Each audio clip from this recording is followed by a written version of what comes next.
Yes Jitender గారు, so Koteswararao గారు చెప్పినట్లు కూడా హైదరాబాద్ లో లీస్ట్ గా నమోదైంది. అన్ని జిల్లాల వారిగా చూసినా కూడా హైదరాబాద్ లో మాత్రం కాస్త తక్కువగానే నమోదైంది. అండ్ ఇక్కడే ఎక్కువగా డూప్లికేట్ ఓట్స్ కూడా చూసారు. అండ్ ఇంకొకటి, ఫస్ట్ ఆఫ్ ఆల్ సెటిలర్స్ కూడా డిసైడింగ్ ఫ్యాక్టర్ కూడా అయ్యే ఛాన్సెస్ ఉన్నాయి. ఎందుకంటే ఈవెన్ చాలా మంది ఏపీకి సంబంధించిన వాళ్ళు ఉన్నారు, అండ్ ఇక్కడ తెలంగాణకు సంబంధించి ఇక్కడికి వచ్చి సెటిల్ అయ్యాక ఇక్కడ పెట్టుకున్న వాళ్ళు కూడా ఉన్నారు. కాబట్టి మాక్సిమం చాలా మంది సెటిలర్స్ తెలంగాణలో ఉండడానికి ఇష్టపడుతున్నారు. కాబట్టి ఇక్కడ కూడా వాళ్ళు కూడా ఒక డిసైడింగ్ ఫ్యాక్టర్ కాబోతున్నారు.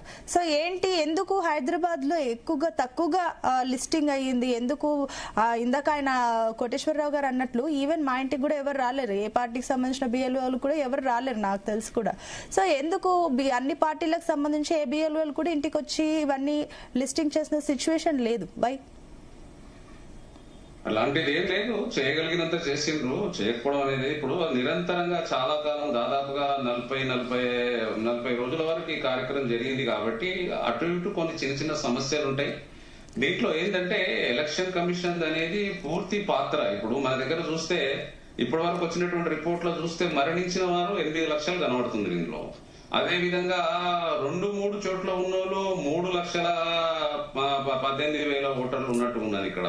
కాబట్టి ముఖ్యంగా మన హైదరాబాద్ ఏంటంటే మైగ్రేటెడ్ అయ్యి ఎక్కువ నివసించే అటువంటిది హైదరాబాద్ అనేది మొత్తం తెలంగాణకు ఒక తలమానికంగా ఉంది. కాబట్టి మనకు ఒకటి ఆంధ్ర వాళ్ళు ఇక్కడ నివసించుడు కాదు, మొత్తం భారతదేశంలో ఉన్న వాళ్ళు కూడా ఇక్కడ అన్ని రంగాల్లో చీపెస్ట్ గా అన్ని దొరుకుతాయి, పనులు దొరుకుతాయని ప్రతి రాష్ట్రం నుంచి ఇక్కడ వచ్చి నివసించే అవకాశాలు ఎక్కువ ఉన్నాయి. ఇతర రాష్ట్రాల వాళ్ళు కూడా మన హైదరాబాద్ రంగారెడ్డి పరిధిలలో చూస్తే జార్ఖండ్, బీహార్, ఉత్తరాఖండ్ సంబంధించిన వాళ్ళంతా చాలా మంది ఇక్కడ నివసిస్తారు. ఒక హిందూ రాష్ట్రం నుంచి మనకు ఉన్నటువంటి ఆంధ్ర నుంచే కాకుండా భారతదేశంలో ఉన్న వాళ్ళంతా కూడా ఇక్కడ నివసిస్తున్నారు. కాబట్టి ఇప్పుడు ఇందులో ఏంటంటే వలస వెళ్లిన ఓట్లు చూస్తే సుమారుగా 40 లక్షల ఓట్లు చూపిస్తుంది ఈ రోజు ఎలక్షన్ కమిషన్. ఈ రోజు చూస్తే పేపర్లా మరణించిన వాళ్ళేమో 8 లక్షలు ఉన్నారు, తర్వాత వలస వెళ్లిన వారు చూస్తే 40 లక్షల మంది కనబడుతున్నారు. అదే 2-3 చోట్ల ఉన్న వాళ్ళు 3 లక్షల పైచిలకు కనబడుతున్నారు. కాబట్టి దీంట్లో ఏంటంటే ఇప్పుడు రాబోయే కాలంలో ఇప్పుడు మనకు అడావిడిగా చేసుకోవాల్సిన అవసరం ఏమి లేదు. అన్ని పార్టీలు గాని, అందరు గాని, అన్ని సంస్థలు గాని, గవర్నమెంట్ గాని, ప్రైవేట్ సెక్టార్స్ కూడా గాని, ప్రజలంతా కూడా ఓటు అనేది చాలా ముఖ్యమైనది అనేది గమనించి ప్రతి ఒక్కరూ ఎన్రోల్మెంట్ చేసుకోవాలండి. ఇది ఒక ప్రభుత్వం పరనే గాని, ఒక పార్టీ పరనే గాని, ఒక ఉన్నటువంటి మీడియా పరంగా మీలాంటి ఇప్పుడు చూడండి జీలో ప్రతిదీ మీరు చాలా బాగా చక్కగా చేస్తుంది. భరత్ గారికి మీకు ధన్యవాదాలు. అటు వాటర్ గాని, ప్రాజెక్టులు గాని, ఇటువంటి విషయాలు మీరు చక్కగా తీసుకొస్తున్నారు. అవేర్నెస్ అండి ఇప్పుడు ఎక్కడ కూడా ఏంటంటే సోషల్ మీడియా గాని, ప్రింట్ మీడియా, ఎలక్ట్రానిక్స్ మీడియాలో గాని రావాలండి. వస్తేనే బాగుంటది. ప్రజలు కూడా అవేర్నెస్ తీసుకురావాలి. సంస్థలు, గవర్నమెంట్ లో కూడా ఉన్నటువంటి అఫీషియల్స్ కూడా ప్రతి ఎంప్లాయీకి తెలియజేయాలి, బాబు నీకు ఓటు హక్కు అనేది ఎన్రోల్మెంట్ అయిందా లేదా. ఎందుకంటే ఇది కంపల్సరీ మనకు ఎన్విరాన్మెంట్ ఇప్పుడు ఫామ్ అనేది ఇస్తేనే ఆ ఓటు ఉంటది. కాబట్టి ఆ కంపల్సరీ ఆ సిచ్యువేషన్ వచ్చింది కాబట్టి కంపల్సరీ ఓటర్ అనేది నమోదు కావడానికి ఎక్కువ మనకు చేసుకోవాల్సిన అవసరం ఉంది. అన్ని పార్టీలు అనేది కోఆర్డినేషన్ చేయాలి. ఇటు ఎలక్షన్ కమిషన్ అండ్ పార్టీకి సంబంధించినటువంటి వాళ్ళు బిఎల్ఓలు గాని, సూపర్వైజర్స్ గాని, 2 వర్గాలు కూర్చొని ఈ ఓటర్ ఎందుకు పోయింది, ఎక్కడ పోయింది, ఎలా పోయింది, చనిపోయిన వాళ్ళు ఎంత, షిఫ్టింగ్ అయిన వాళ్ళు ఎంత. మరి ఇప్పుడు మన దగ్గర హైదరాబాద్ లో ఏంటంటే హైదరాబాద్ లో మైగ్రేటెడ్ గా సంబంధించినటువంటి హైదరాబాద్ అయిపోయింది. మనకి ఇది ఒక హబ్ లాగా ఉంది. అతి చీపెస్ట్ గా ప్రతిదీ దొరుకుతున్నది ఇక్కడ తినడానికి గాని, పండ్ల రూపకంగా గాని. ఇప్పుడు మరి మిగతా రూరల్ గా మాత్రం ఏంటంటే 100% ఇప్పుడు చూస్తున్నాను నేను ఇక్కడ చాలా 31 జిల్లాలలో నేను చూస్తే దాదాపుగా 81%, 79 నుంచి 81% నుంచి 94% వరకు కూడా కొన్ని జిల్లాలు చూస్తే చాలా బాగా చక్కగా అయింది. ఇప్పుడు యాదాద్రి భువనగిరి 94% అయింది, చక్కగా అయింది ఇక్కడ. అట్లనే కుమరభీంతో 89 అయింది. ఇట్లా చూసుకుంటూ పోతుంటే ఏంటంటే 89, 90, 90 ఇట్లా మొత్తం దాదాపుగా 33 జిల్లాలలో బాగా మంచి పర్సెంటేజ్ అయిందండి. జిల్లాలలో ఒక హైదరాబాద్ లే మనకు 58% అయింది.